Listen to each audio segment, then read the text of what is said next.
Qu'est-ce qui se cache derrière Anima Ex Musica? Eh bien, c'est un collectif qui a une structure juridique associative et qui s'appelle donc Tout reste à faire. On voit les choses qui sont à réaliser au fur et à mesure qu'on avance et au fur et à mesure des commandes et des ambitions des artistes.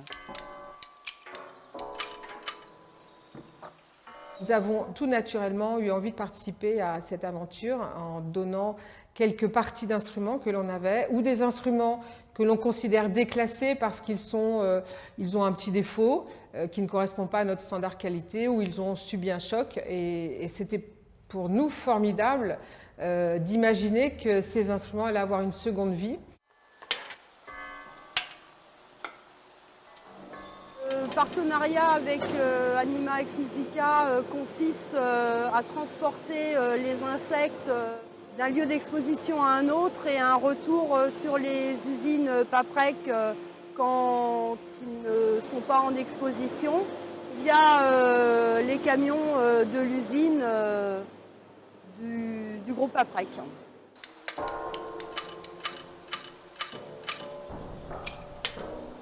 Vincent, à l'origine, sont venus pour emprunter des instruments pour l'exposition de la Roche-Jagu. Et c'est vrai qu'en découvrant avec eux l'ampleur du projet et la beauté du projet, tout de suite j'ai imaginé qu'il pouvait y avoir une collaboration possible dans l'autre sens, à savoir accueillir ces animaux, ces insectes dans la collection. Nous, au musée, on travaille beaucoup justement sur les interactions entre bioacoustique, son des animaux et répertoire classique, répertoire savant. Donc je trouve que c'est assez remarquable d'avoir d'emblée fait un projet qui misait sur la rencontre, pas simplement de Mathieu et de Vincent, mais de David Chalmin et plus généralement de Bertrand Chamaillou, Olivier Latry. C'est ce qui donne la force au projet, je trouve. Le choix qu'on a fait pour la collaboration avec la Roche-Jagu, c'est ce qui m'a plu dans le projet aussi de Mathieu et de Vincent. C'est justement ne pas chercher l'instrument d'élite qui aura un pédigré très fort, mais c'est regarder avant tout comment il est fait, sa forme, ses matériaux, la manière dont il a été taillé et donc dont il pouvait rentrer en résonance avec les insectes. Et ce qui m'a plu justement, c'est cette culture, pas de l'élite de l'instrument, mais du faire. C'est tellement des problématiques proches de ce que nous vivons quotidiennement avec la conservation de nos instruments de musique. Je pense que dès le départ, on a parlé sur un langage qui était assez proche et donc on a décidé de faire affaire. Voilà. Je trouve que c'est un peu la même démarche. Des instruments qui ne sont plus utiles, mais pour leur donner une deuxième vie, un petit peu ce que nous on fait avec nos insectes aussi. Une fois qu'ils sont morts, on les garde et on essaye de les conserver pour qu'ils soient toujours beaux et encore plus beaux.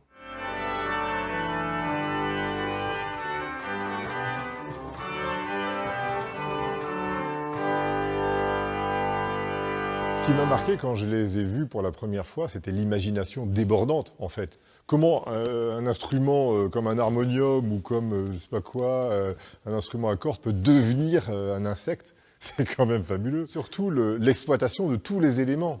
Je dis, mais l'imagination, c'est incroyable, ça dépasse tout entendement. Enfin, c'est ça vraiment que je trouve fabuleux, c'est le fait d'avoir ce rapport comment dire, aux détails comme ça.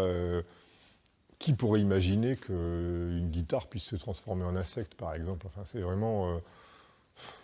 bah si, c'est possible.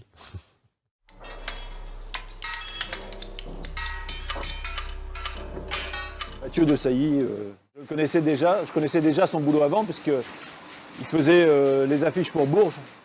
Mon intervention, ça a plutôt été de l'accompagner sur les premiers imprimés, quoi. C'était par le choix des papiers. Et je lui propose des solutions de support, en fait. Voilà, c'est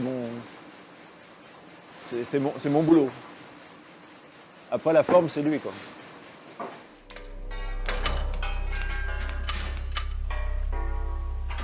On est vraiment dans ce qui se passe à l'instant T. C'est ça qui est très beau, en fait. C'est pas une visite d'une exposition qui a été conçue il y a je sais pas combien de temps, et puis voilà, je ne vais pas dire qu'on ressasse le même discours, ce serait un peu exagéré de dire ça, mais voilà, c'est le risque. Là, on est vraiment dans l'instant, c'est ce que je trouve très chouette, qu'on puisse faire partager cela. Il n'y a pas de tricherie, il Il n'y a pas de jeu.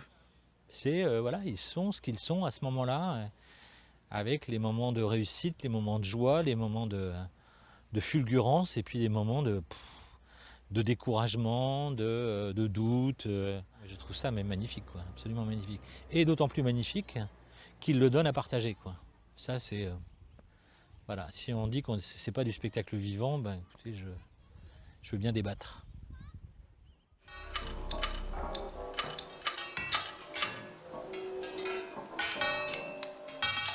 Alors, la rencontre avec Anima Ex Musica, ça a été par le biais d'un festival que j'ai dirigé pendant 5 ans, qui était le Bel Air Clavier Festival. Il y avait quelqu'un qui avait travaillé d'abord pour le graphisme de la brochure du festival, qui était Mathieu de Sailly, qui effectivement est venu avec son projet, qui collait parfaitement à l'état d'esprit de ce festival. On a assisté dans ce festival au début de Anima Ex Musica, avec d'abord l'exposition de leur première pièce, et puis ensuite la création même d'une sauterelle en direct du festival. Donc dans ce projet aussi, ce que j'aime beaucoup, c'est l'idée de voir ces animaux, ces insectes, enfin tout ce bestiaire, mais où on reconnaît finalement la matière première qui est l'instrument. Et ça, je trouve ce phénomène d'hybridation totalement improbable, mais je trouve qu'il y a une vraie poésie là-dedans. Enfin, moi, je suis très touché par ça. Et ça, je crois que chez des petits, ça peut leur permettre de faire ressentir ça, sans qu'ils puissent forcément mettre des mots de cette façon-là dessus. Ça, je crois que pour ça, c'est un très très beau projet aussi, à titre de médiation et à titre pédagogique.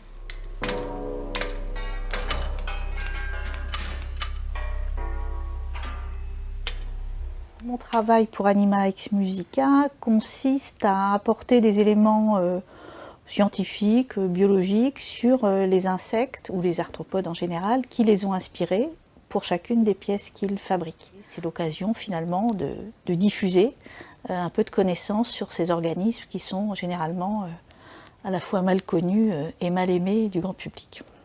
Ce qui m'a touchée en premier lieu sont les artistes eux-mêmes, je dirais, parce que c'est quand même des personnalités particulièrement intéressantes, passionnées. Et puis c'est justement cette rencontre entre une activité artistique et une approche scientifique. Et ça, c'est important à une époque où on parle de biodiversité sans cesse, d'avoir ce type de média un peu inattendu pour la faire toucher du doigt par le grand public.